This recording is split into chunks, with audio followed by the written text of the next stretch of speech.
marka waxaan halkan dhimashada isku nimidnay wax kala ma ahine annagu waxaan ka shaqaynaa qaybta jaaratiga agoonta ka shaqeeya meesha magaca Soomaaliya laga hadlo dhamma ka shaqeeya maamulka laga maamulayna waa halkan agoonta halkan arkaysaa marka 500 baa ku jirta halkan buurmana 150 baa ku jirta burcaan insha Allah 200 bay insha Allah sanadka rajeynayna haduu dhahaynaa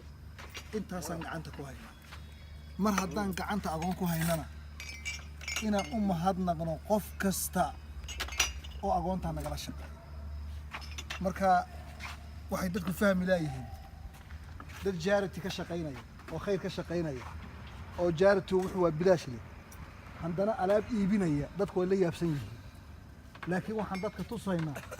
inaan inaku isku baahano oo bil aadan u baahnan inaan inaku nafteena ka qaadno oo nafteena siino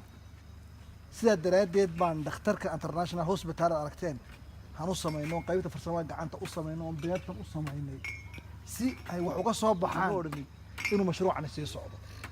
mashruucan hadda aragtaan isagoo gelgelina oo sidii dhalaartii lagu bilaabay oo tiinka iyo daayeerku inay joogaan waxa la oran lahaa war qolo caraba mar dhistayo kulleeyda waxa weeye waa shaqo carbeed way iskaga tageen si ay tahay u dhicin waxaan ballan qaadnay ama qoloyinkiis la heshiinay inay ay 5 sano waxna siiyaan 5 sano way dhamaatay anaguna aan iswadno saan isku wadi lahayna waxyaal badan oo dadku u fahmayaan maanta ku leeyihiin war waxan xagee laga keenay waxan xagu yimiday marka qof kasto gacan noo geystay hatta iska dhaafo qudrada naga yibsay qofkan daraasna siiyay sida madaxtooyada maxamed oo kale aad buu maasan yahay jazakallahu khayr